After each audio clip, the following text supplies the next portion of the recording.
Hey there Cosmic Warriors, and welcome back to another video. And if you are new here, my name is Hannah and I am an astrologer and I make videos all about astrology. So in today's video, we're going to be looking at retrogrades in the natal chart because I'm sure you have a retrograde planet in your natal chart somewhere. Then again, maybe you don't. So today we are going to be looking at Uranus, Neptune, Pluto, and I'm going to include Chiron, seeing as Chiron is a minor planet, and one of my followers over on Instagram did suggest doing Chiron as well. So here we are. Thank you so much to you if you are watching this video. Now, in part one, I discussed Mercury, Venus, Mars, Jupiter, and Saturn retrograde. I will link that video down below so you can watch it if you haven't already. But before we dive into today's video, don't forget to subscribe, hit that like button, and click the bell. And if you're interested in a personal reading, you can visit my website, hannahselsewhere.com. There you can also find my practical astrology ebooks and merch. All the links will be in the description box below. Alright, so I do hope that you find this video to be helpful as always. Let's do this.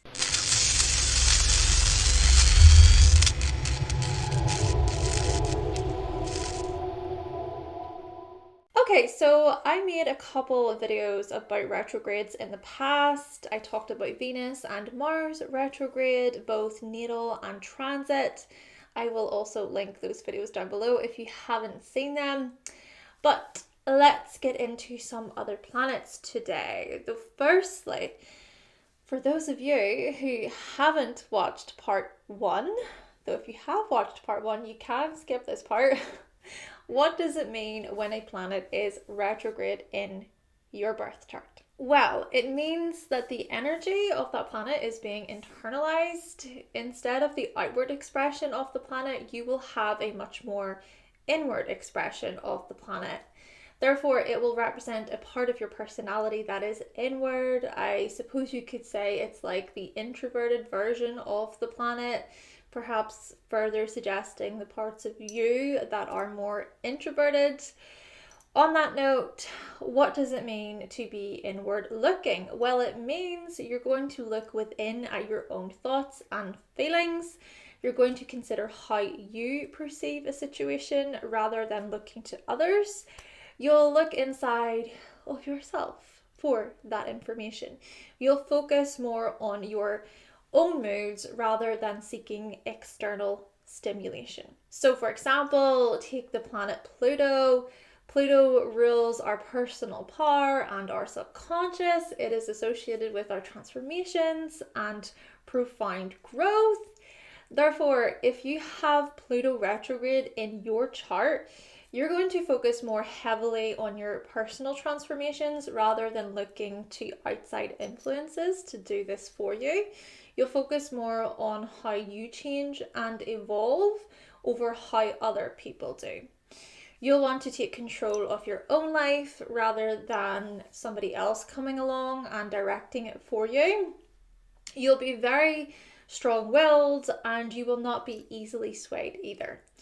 You will have tremendous persistence and resilience, and your strategies will be deeply calculated. Now, on the other hand, retrograde planets can also represent doubts, uncertainties, insecurities, and a bit of awkwardness. You might take your time when it comes to the energy associated with the planet that is retrograde. So for example, if Uranus is retrograde in your chart, perhaps you take your time when it comes to your group involvements. You might gladly sit on the sidelines rather than join in. Though on the other hand, you might feel like a weirdo, like an outcast. You might feel highly misunderstood for your uniqueness, for your individuality, and these feelings can come with their insecurities and doubts. Now, the interesting thing is that your natal retrograde planets may just go direct one day. And this is where secondary progressions come in. I have made a video all about secondary progressions in the birth chart, so if you haven't seen that video, definitely check it out. I will also link that down below. So yes, it could very well be that your secondary progressed planets, they go direct one day, and when they do, well, perhaps the doubts may subside. The awkwardness in association with that planet may lessen a little bit, or perhaps it's that you learn how to deal with these things a lot better. Also, perhaps you are a bit more outward with the energy of that planet. However, let's not forget that having a retrograde planet in your chart can also come with its gifts and benefits. I mean, to not blindly follow the crowd can be a good thing. To cultivate power from within without depending on others can also be a good thing. So with that being said, let's get into the descriptions of the retrograde planets in the chart, in the birth chart. And just to clarify here, the moon and the sun never go retrograde. Okay, so if you were born during a Uranus retrograde, you might be someone who questions what society does. So any new trends that come up, well, you'll most likely step back for a moment and really think about the trend. What is its purpose? Who started it? Who's following it? Where is the trend going? Do I really want to contribute to this new thing? Or another example, if a new movement is established, you'll not be quick to be a part of it. Again, you'll question the movement, and if you're interested in possibly joining a movement or a cause or an organization, you'll take your time. Now, in this respect, you aren't one for jumping on bandwagons. You aren't a sheep. You don't follow the crowd for the sake of following the crowd. You reflect deeply upon your individuality and your contribution. And when you do want to join in, you're not going to look outside of yourself for validation. You'll not ask for other people's approval, and you're going to keep your freedom in mind. Therefore, the moment others push you to conform or they push you to get with the program, you will most likely resist these pressures. You might even break free and head off in a whole new direction. Off you go with a mind of your own. You might even have a strong sense of where society is headed. Somehow you just know things. You can predict how mankind will change and evolve, what new technologies will come to be, and which ones will die out. You can be very intuitive in this respect. In fact, you might encourage others to think for themselves and to challenge authority. You might want them to challenge what they've been taught, to question what they've been taught. You might urge others to embrace their individuality rather than going along with the cool thing or the popular thing. Though on the other hand, there is also this likelihood of you feeling misunderstood, as if you are an outcast or a freak or an alien. Maybe you were the weird kid growing up, or maybe you were the strange or unusual friend within the group, the one who nobody could quite connect with properly. Now, it could be suggested that you didn't mind this. Maybe you kind of liked being the one who others couldn't figure out, or you still like being the one that others can't figure out today. Maybe you like being different or cool or unique. Maybe you like being the nerdy or the eccentric one. Then again, as I was saying earlier, perhaps not being seen as normal can lead to you feeling highly misunderstood, and it's these feelings that can come with their insecurities and their doubts. You know, maybe some people don't get you. nor do they try to get you. Or maybe others have gotten upset with you because you don't agree with their opinion. Maybe you have gotten into debates in the past over societal matters or over controversial subjects. And because your opinion has not aligned with somebody else's, well, perhaps they have written you off. They've rejected you, or they've wanted you to feel uncomfortable. They've wanted you to feel bad for your opinion. Yet, the thing about this is that you're going to still stay true to your opinions and your ideas no matter what. You're not going to change who you are to appease others or to make others accepting of you. You accept yourself. And you stand for your independence, for your individuality. And eventually you gravitate towards people who want to listen to you and who want to understand where you're coming from. People who value the fact that you have a mind of your own and you're not looking for it to be forcefully changed or defeated. In fact, you might be very clever and inventive. There are people out there who are fascinated by your views of the world. And interestingly here, my boyfriend has Uranus retrograde in his chart, and I enjoy having conversations with him about controversial subjects. He is super creative and I appreciate that he has a mind of his own. Though to be fair, we can both be pretty stubborn in that way. Also, I don't think you're the type of people who are quirky or cool or different just to seem interesting or just to stand out. Do you know how some people try to be different? They do this to get attention or to get other people to notice. Yeah, you're not like that. Your uniqueness and your quirks come from within. And you don't need to prove these things to others. Now, on the other hand, perhaps you don't see the things about you that are different and unique. Perhaps you go through moments where you feel insecure or awkward. Maybe you experience times when it feels almost impossible to connect with others. And all of this can really get to you. Though on the other hand, well, maybe you don't like being around others at times, or you might be more comfortable in your own company. You might like being away from the crowds. And if you had a choice, maybe you would live off the grid somewhere. Alright, so if you were born during a Neptune retrograde, you might be someone who questions things like spirituality and esoteric subjects. So looking at mediums, gurus, mystics, psychics, you're most likely going to question these types of people. Sure, you might get a reading of some kind, but you will reflect on that information.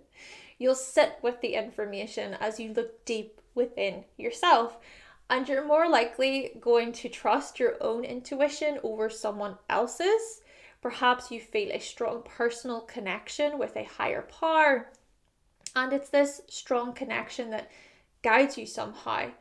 Perhaps without even knowing why, you follow your intuition and things just happen. Things just fall into place.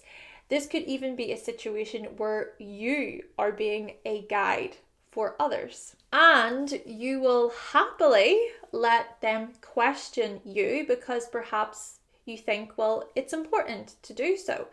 Maybe you think everyone is on their own journey, and so it's important that we all listen to our internal world. It's important that we really pay close attention to how we are being steered from within. Yet it's you who can make others aware of this, potentially in an indirect way. On the other hand, you might also experience times when it feels like you're drowning in your own emotions. You can become overwhelmed by your sensitivities, possibly leading to fatigue, tiredness, or inaction. Not to mention, your fears can consume you at times. Perhaps you take things in very deeply, or you take things super personally, or maybe you are moved by things on a whole other level. You are very compassionate and loving and empathetic and emotionally understanding, but you can also be super moody, paranoid, and caught up in everybody else's feelings without realizing it, or even caught up in your own feelings without realizing it. You might absorb somebody else's mood. Next thing, you're feeling a certain way, you're behaving a certain way, perhaps in ways where it feels as if you don't recognize yourself, and then you have to snap out of it. Or maybe somebody else starts behaving a particular way towards you, and then you become really confused. You're like, what the heck is going on here? Why is this happening?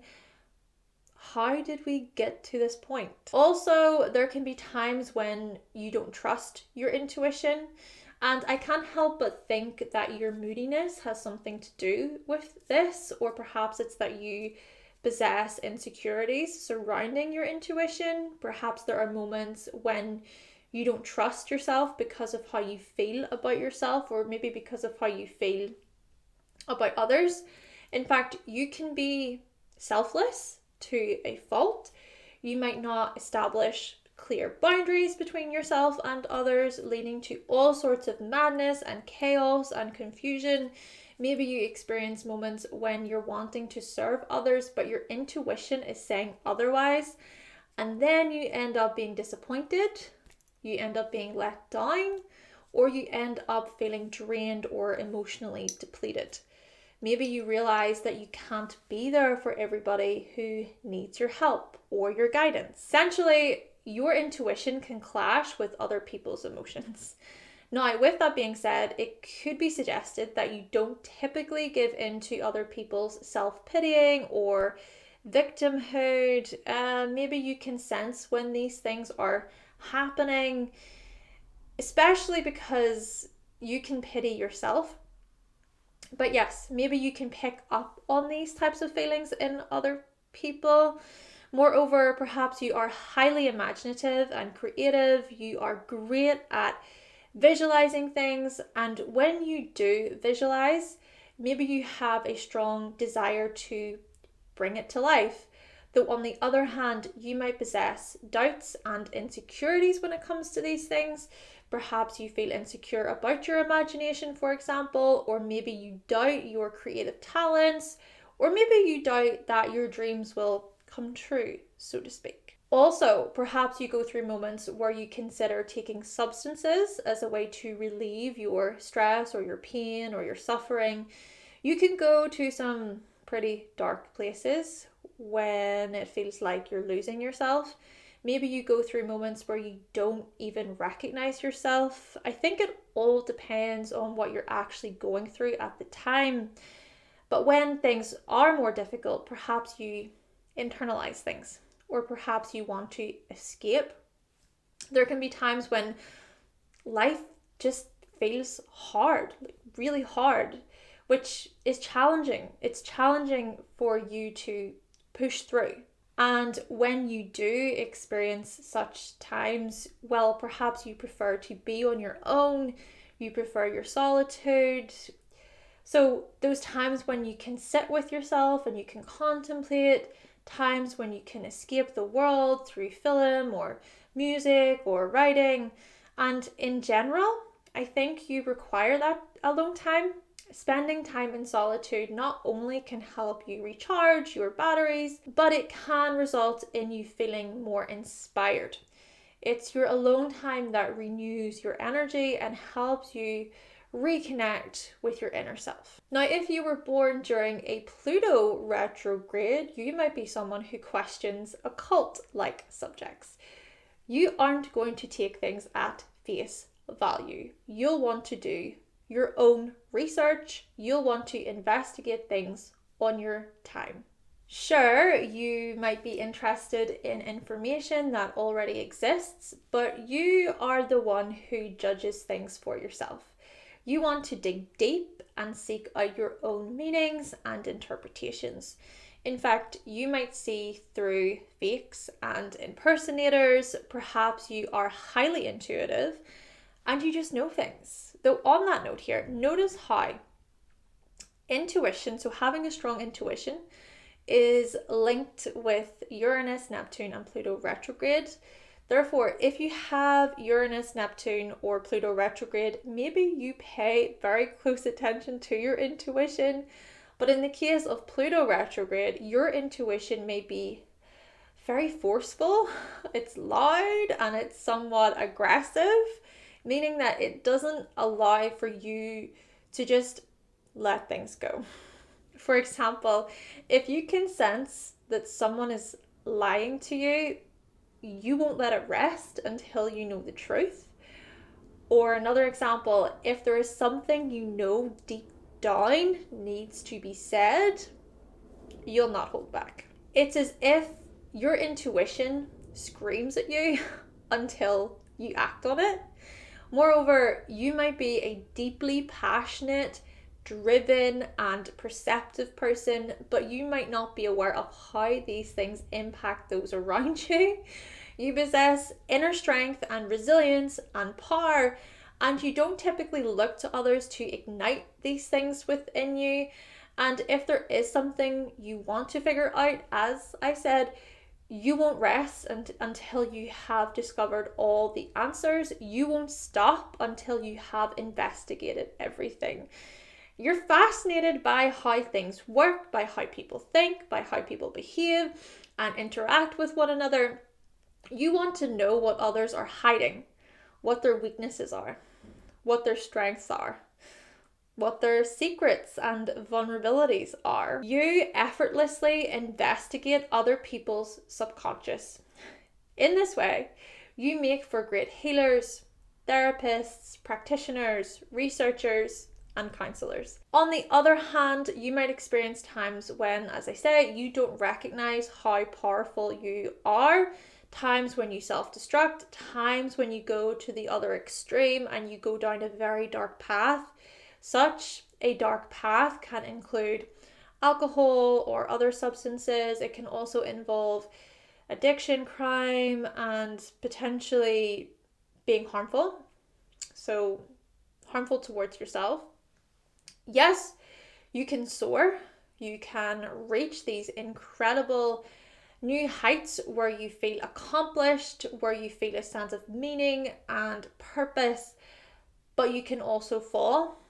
You can also be self-defeating and punishing. Yeah, you may destroy yourself from the inside out without mercy or remorse. Perhaps there have been specific events that have impacted you deeply, events that have led to all sorts of inner turmoil. However, you do not give up easily. You transform from the inside out without waiting for others to assist you. You don't rely on others. You know a lot about what it means to survive, to stand on your own, to not be shaken by outside influences. You remain as solid and as steady as a rock, and nobody can take your power away. Not really. Now, this is not to say that you don't go through moments where you feel out of touch with your personal power. There can be moments when you feel like you're close to failure. Moments when you think, holy crap, can I do this? But then you draw from your inner strength, or maybe it takes for you to go through a transformation or a huge transition. Also, following on from the point of you not recognizing how powerful you are, well, you might not be aware of how domineering you can appear to others, or of how intense you can appear. Perhaps you get caught up in feuds and conflict due to these things. This could be a situation where someone at work is challenging you because they thought you were being too pushy, but really you were just trying to manage the place. Or this could be a scenario where your partner thinks you're being too demanding when really you're trying to bring something up. Moreover, perhaps you can feel insecure about your personal power. But others don't know this about you.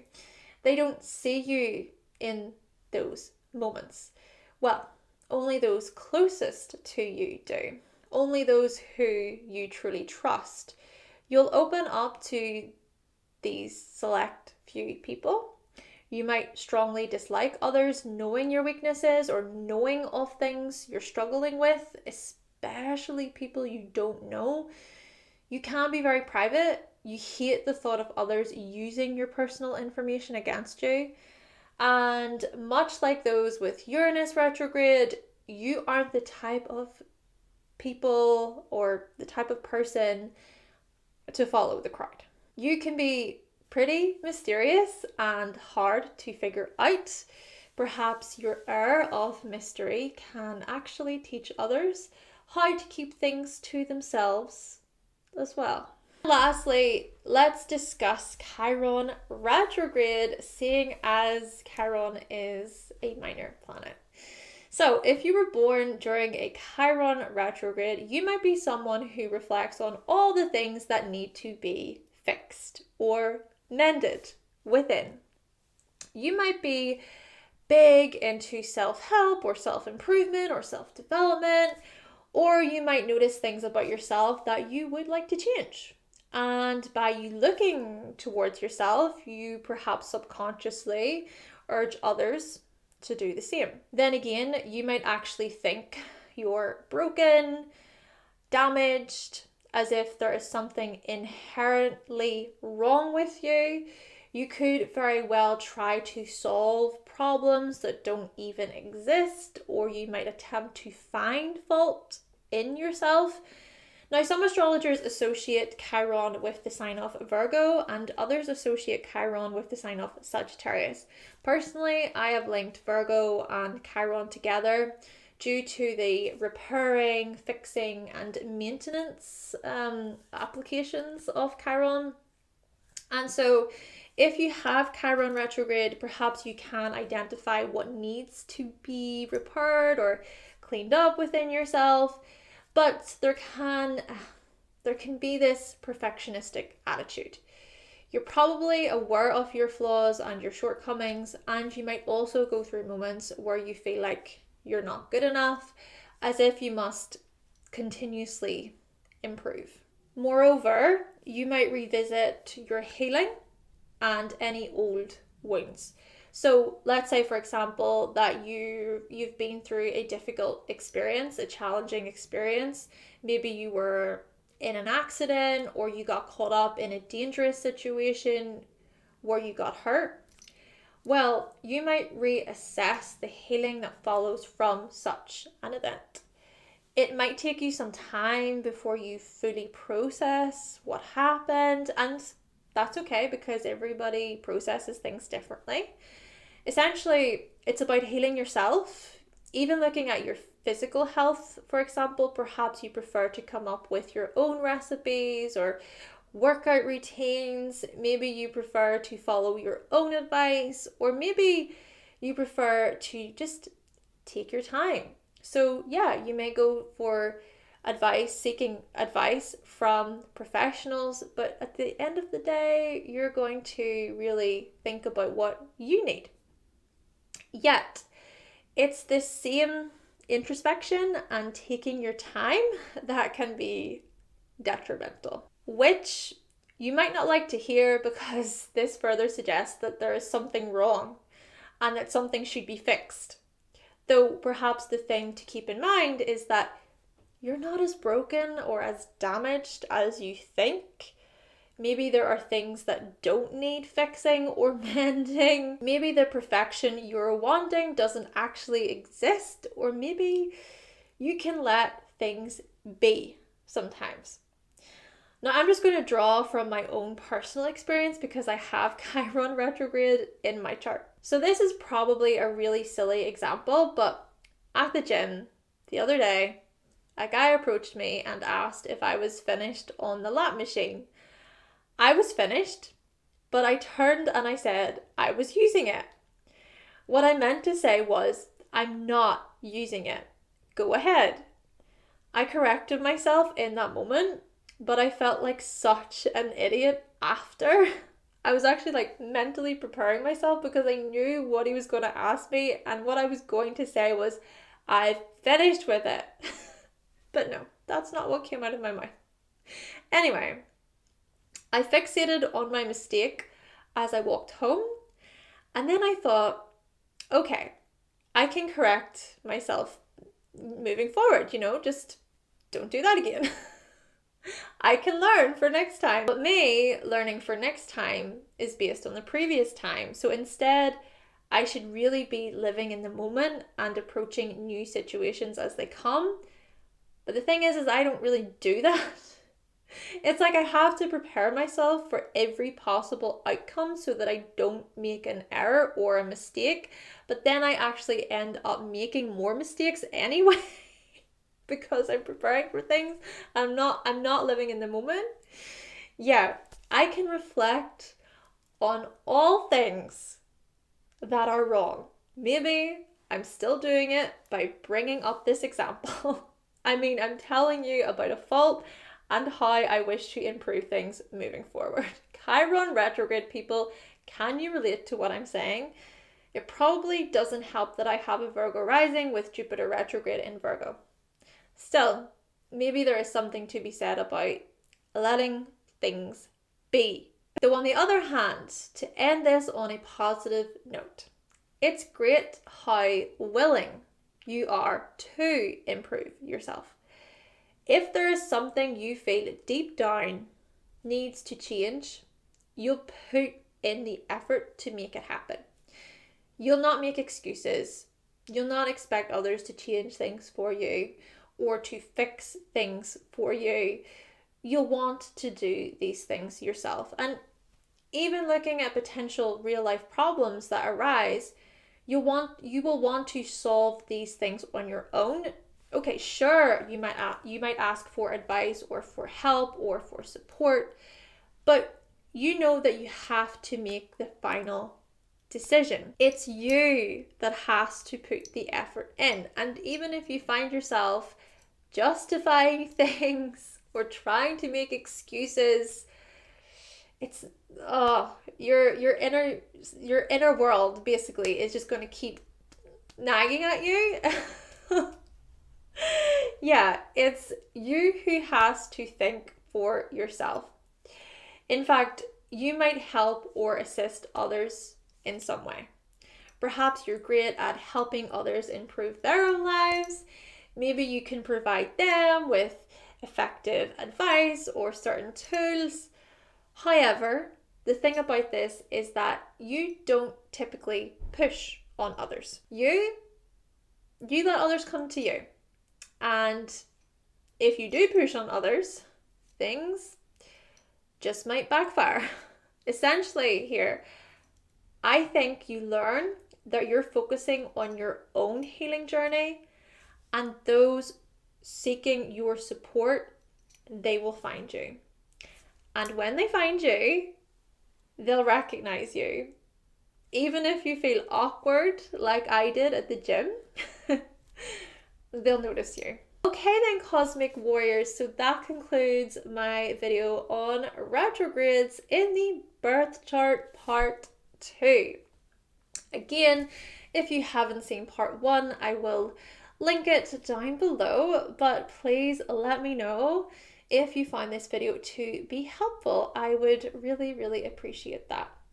And as always, let me know your thoughts and your opinions in the comment section down below. But with all of that being said, thank you so much for watching. Thank you for subscribing. And of course, if you would like to see more videos from myself and you have not yet subscribed, then make sure that you click that subscribe button. And also give this video a like if you did like it today. And I will be back with another video very, very soon. Bye!